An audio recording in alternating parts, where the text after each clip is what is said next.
도대체 말이야, 러시아가 폴란드의 영공을 드론으로 건드렸어? 건드렸다 이거지? 그럼 슬슬 시작해 볼까? 우리가 간다. 뭔 말인지 모르겠습니다. 정확히 뭘 어떻게 하겠다는 얘긴지요.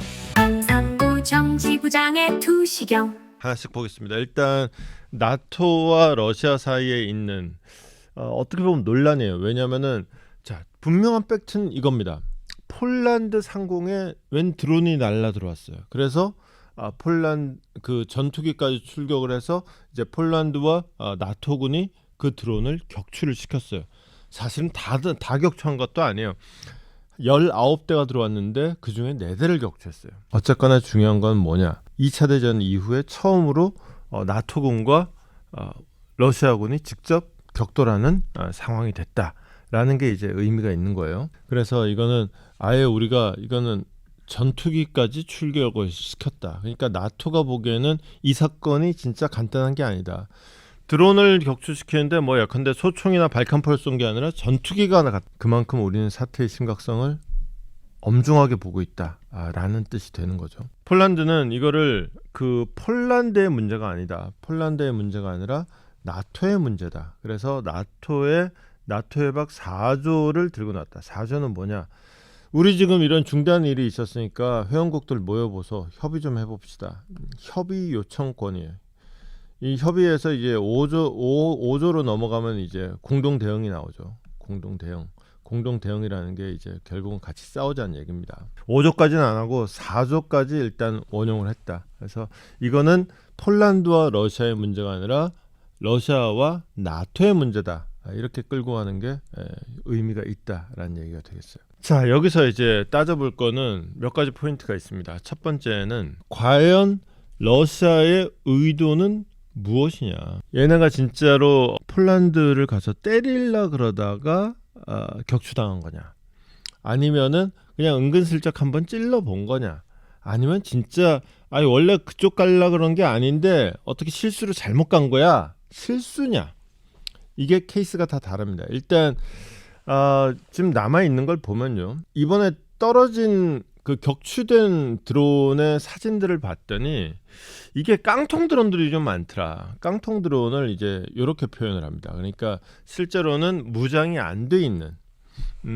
그러면 보통 이런 드론을 왜 날리느냐 이런 거예요. 그러니까 우리가 그 영화에서도 가끔 보죠. 그러니까 그 적이 숨어 있어. 이 적을 맞춰야 되는데 이 적이 어디 있는지 안 보여.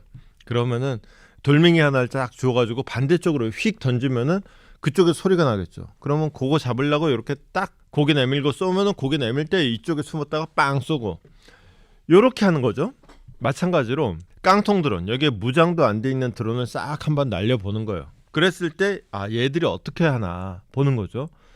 얘들이 이걸 격추를 하나 아니면은 뭐가 날라오는지 안 날라오는지 알지도 못하나. 격추를 한다 그러면은 우리가 지금 19대를 보냈을 때 19대를 전부 다 격추를 하느냐, 아니면 그중에 일부만 격추를 하느냐, 아니면 대응 사격은 하는데 격추를 한 개도 못 하느냐. 이러면 이제 상대방의 실력을 딱 아는 거죠. 아하, 니네 요 정도였어. 딱 요걸 아는 이런 목적이 일단은 있어 보인다. 일단 러시아는 자기는 아무 상관없다는 거예요. 첫 번째 러시아의 주장은 뭐냐면은 니네 내가 했다는 증거 있어? 그거 우크라이나 애들이 보낸 거잖아. 우리가 보낸 거 아니야. 이거 하나. 그러니까 일단 오리발. 그 다음에 두 번째, 자, 우리가 그거를 보내고 싶어도 우리가 쓰는 드론의 그 사정거리는 700km예요. 우리가 700km를 니네까지 가려면 700km가 넘는데 그걸 어떻게 보내냐고.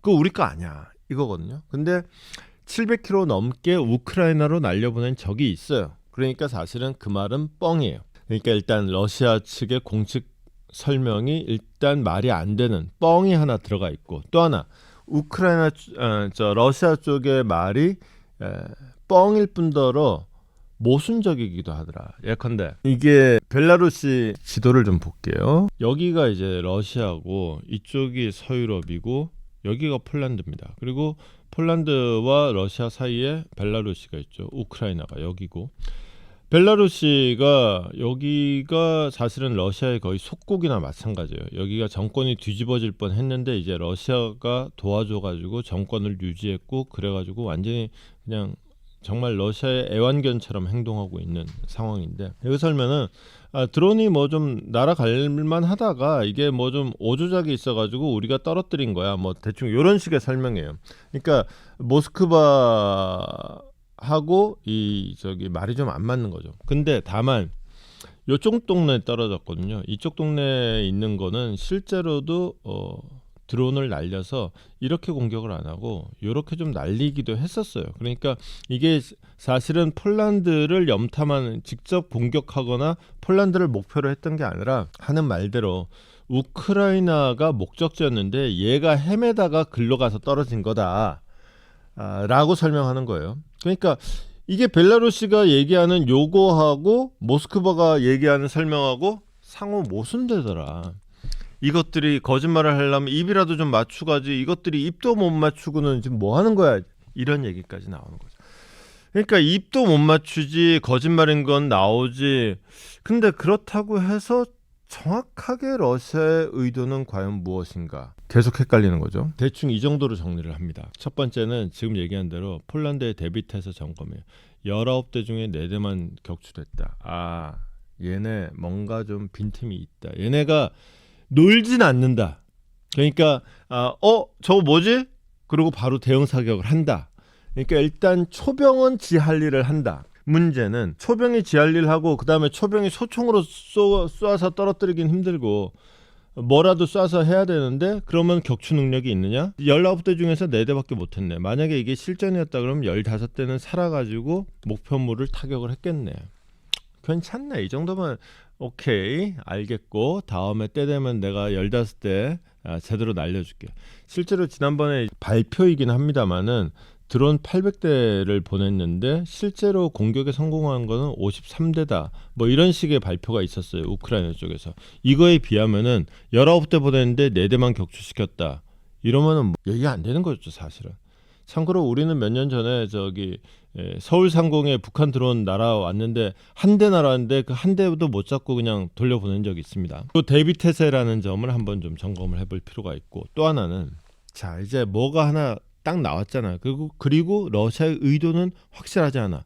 그러면은 나토라는 게 유럽 아니겠습니까? 유럽 안에서 야 이거 러시아가 이건 대놓고 도발한 겁니다. 러시아를 응징해야 됩니다. 막 이런 강경파가 있는가 하면은 아니 지금 러시아의 의도도 분명하지 않고 여기서 또 막상 세게 나가면은 오히려 우리가 위기를 자초하는 거 아니냐. 우리는 평화 사랑하는 사람들인데 전쟁하면 국민들이 더 싫어요. 나 가뜩이나 우리나라에서 나 인기 없는 총리야. 나 쫓아내려고 작심했어. 이제 입장이 갈린단 말이죠. 그래서 사실 당사자인 폴란드나 그 다음에 이 문제에 있어서 굉장히 강경한 프랑스 같은 경우에는 좀 세게 나가는 반면 좀 다른 나라들은 약간 좀 남의 나라 일같이 드는 경향이 있는 거예요. 거기다가 유럽의 일부이긴 하지만은 사실상 요즘에 편 갈아탄 헝가리 같은 나라가 유럽 안에서 계속 딴지 걸거든요. 유럽 안에서 사실은 그 모스크바 대변인 노릇을 해주고 있어요. 이런 나라들까지 해가지고는 뭔가 좀 분란의 움직임을 만드는 이런 효과도 동시에 있습니다. 거기다가 이제 그 나토에서 전쟁해본 지 오래됐잖아요.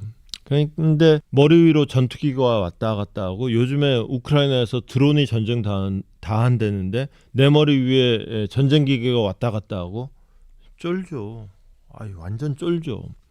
어떤 그 심리적 압박. 특히나 이 심리적 압박이라는 게 예컨대 여기 독일이나 여기 프랑스만 해도 세잖아요. 그러니까 여기 그리고 또 멀잖아요. 지금 폴란드까지도 뭐 드론이 우리가 보내네 못 보내네 하고 있는데 그거 넘어서 지금 독일이나 프랑스 여기까지는 이제 러시아가 직접 보내기 어렵잖아요. 그러니까 얘들은 큰 소리 땅땅 칠만 한 거예요. 얘들을 때리려면 진짜로 미사일로 작심하고 제대로 전쟁을 벌려야 되는 거고 드론으로 깔짝깔짝은 이제 사실은 폴란드라든가 그다음에 이쪽에 발트 3국 그래 발트 3국에다가 요 리투아니아 그다음에 핀란드 요쪽 동네들 있죠. 요쪽 동네가 진짜 바짝 쪼는 거예요. 얘들이 사실은 과거 소련의 일부이기도 했고, 근데 핀란드 같은 경우에는 소련이랑 전쟁도 벌린 적이 있고, 그래서 사실은 그 나토 안에서 이 사람들은 굉장히 강경한 목소리를 내는 사람들인데, 야 니들이 와서 나 지켜줘야지 그러면서 막 큰 소리 빵빵 치고 있는데 폴란드가 잘하면 한 대 맞겠네, 은매 기죽어, 이 분위기가 되는 거죠. 이런 효과도 무시할 수가 없다. 그러니까 러시아로서는 진짜로 제대로 때리지 않더라도 그냥 깡통 드론 몇 대만 날림으로 인해서 유럽을 지금 공포의 도가니로 몰아넣고 있고, 특히나 적들을 분열시키고 있는. 이러면은 제일 답답한 건 폴란드예요. 아니 지금 뚫린 건 우리나라라고 니들이 그렇게 한가한 얘기하고 있을 때가 아니고, 야 쫄면 내가 제일 많이 쫄아야지. 근데 니들이 더 쫄아가지고 여기서 꼬랑지 내리고 있으면 어떡하냐고. 그러면서 나오는 얘기가 폴란드의 터스크 총리, 우리도 핵 가질래, 나오는 거예요. 이것들이 말이야, 핵 없다고 사람을 무시해도 유분수지. 내가 우리 하늘이 니네 하늘인 줄 알아? 우리 영공이야. 우리 영공 함부로 들어오지 마. 들어오면 쏴버릴게요. 이걸 우리가 핵이 없으니까 이러지. 폴란드는 참고로 그 벨로루시라는 중간 다리가 있긴 하지만은 역사적으로 러시아의 침공을 많이 받았기 때문에 안보 위협을 많이 겪는 나라고, 그래서 사실은 한국 방산의 최대까지는 아닌데 주요 구매자 중에 하나가 바로 폴란드란 말이에요. 이 폴란드는 그리고 심지어 핵까지 언급을 한다 그랬을 때 당연히 이 얘기도 나오죠. 트럼프도 한마디 했습니다. 자, 이렇게 되면 이제 러시아 의도라는 부분이 하나 있어요. 요건 일단 물음표예요. 근데 의도를 떠나서 효과는 확실하다. 그 다음에 두 번째, 유럽의 대응이라는 측면이 있어요. 유럽의 대응은 사실은 격앙되긴 했는데 사실은 쫄보들이 많아가지고 딱히 뭘 할 것 같지는 않다. 다만 폴란드가 지금 완전 빡쳐가지고 핵무장까지 얘기하고 있다. 근데 이 모든 폴란드가 됐든 유럽이 됐든 결국 뭔가 액션을 취하려면 뭐가 있어야 된다? 미국이 있어야 된다. 그럼 결국 미국의 반응이 중요한데 트럼프 대통령이 한마디를 남겼습니다. 도대체 말이야, 러시아가 폴란드의 영공을 드론으로 건드렸다 이거지? 그럼 슬슬 시작해 볼까? 우리가 간다. 뭔 말인지 모르겠습니다.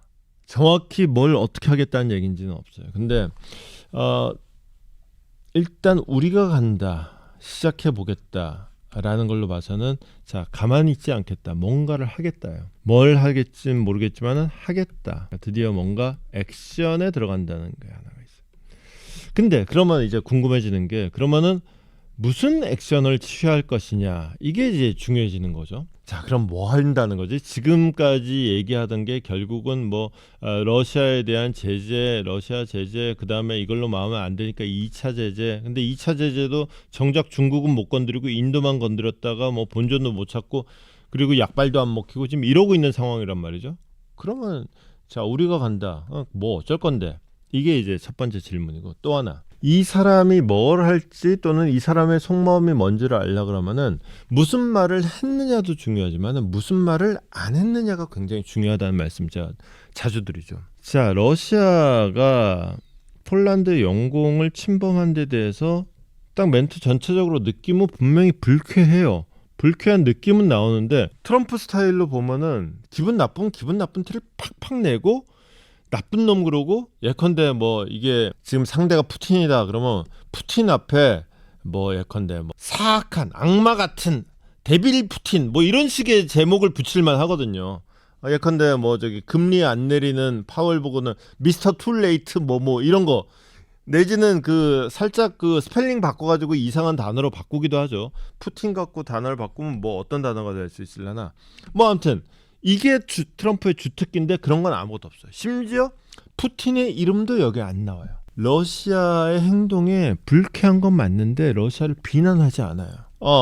너 행동하려는 그러는 사람 맞아? 라는 의구심이 여기서 드는 거예요. 기분 나쁘긴 나쁜데 평소 트럼프가 기분 나쁠 때 하는 짓하고는 다른데? 이러니까 이제 사람들이 모르겠다. 다만 이제 그 기대하는 바는 이거예요. 트럼프가 지난번에, 이거 며칠 안 됐습니다, 지난주에 전해드렸던 것 같은데, 그 폴란드 하고 정상회담을 하면서 미군을 더 이렇게 그 폴란드에 주둔시키겠다. 심지어 오히려 주둔 규모를 더 늘리겠다고까지 얘기를 한 거죠. 국제 정치에서 그 많이들 하는 이건 주로 이제 국제 정치에서 이제 이상주의와 현실주의로 크게 나누는데 이상주의는 이게 성선설, 성악설이랑 좀 비슷한 것 같아요. 인간 그거 믿을 건 못 된다. 이게 이제 성악설이고, 야 사람은 누구나 착해. 잘해주면은 그 착한 본성이 나오게 돼 있어. 성선설이죠. 성악설 쪽의 현실주의 정치에서는 그 사람의 의도는 중요하지 않습니다. 실제로 그 사람의 힘이 어떠냐, 그리고 힘의 분포가 어떠냐가 행동에 영향을 미치는 거지. 아, 걔는 착한 애야. 걔는 사람 함부로 안 때려. 걔가 이따시만한 주먹을 들고 있다. 거기다가 팔의 근육은 이따시만하다. 걔가 그 주먹과 이 근육을 왜 키웠는데 결국 쓰려고 키운 거고, 이 근육이 있으면은 근질근질해서 누군가를 치게 돼 있다. 걔가 아무리 착하고 누군가를 때릴 의도가 없더라도, 심지어 얘가 어깨뻥이 이만하면은 지는 착해가지고 조심조심 가는데 가다 보면 주변 사람들 다 때려 눕혀. 의도는 중요하지 않다. 현실이 중요하다. 그런 면에서 트럼프가 실제로 푸틴을 좀 곱게 해주고 푸틴을 어떻게 위해를 강할 의지가 없다 하더라도 이미 약속한 대로 폴란드에 미군을 배치를 하고 심지어 여기에 증원군을 배치한다면, 지금 문제가 되는 거는 사실은 우크라이나로부터 시작을 했죠. 근데 우크라이나에는 미군을 안 보낸다고 지금 이미 공언을 했고, 이거는 우크라이나도 더 이상 바라지도 않죠.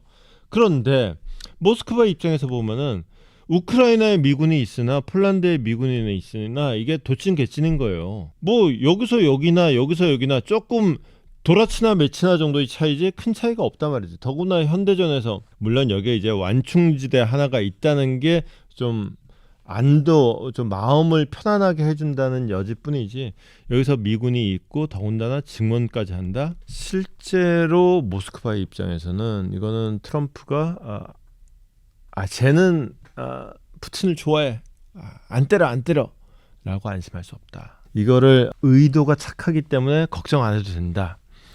이런 소리 하는 사람은 국제정치에서 굉장히 한심한 사람입니다. 그리고 그런 사람들은 국제정치에서 늘 루저가 될 수밖에 없어요. 처음에 북한이 핵개발을 하는데 그거 자기를 보호하기 위해서지 남한테 위해를 가하기 위한 것이 아닙니다라고 우리나라 대통령이 막 밖에 가서 막 이렇게 변호를 하고 막 그런 사람들이 있었어요. 중요한 건 북한이 핵을 갖고 있는 거냐지, 북한이 핵을 왜 갖고 있느냐는 문제가 아니에요. 그건 협상 과정에서 해결할 문제지, 우리가 중요하게 봐야 될 거는 그냥 힘의 분포 자체다라는 말씀을 다시 한번 드릴게요. 이 점에서 보면은 트럼프의 의도와 관계없이 지금 모스크바는 장난 한번 쳤는데 이 장난이 그렇게 쉽게 넘어갈 상황은 아니구나. 그러니까 유럽이 폴란드의 영공을 뚫으려면 뚫을 수도 있겠다. 근데 이거 뚫린다고 해서 진짜로 뚫었다가는 작살 나겠구나 까지 확인할 수 있는 계기가 아니었나.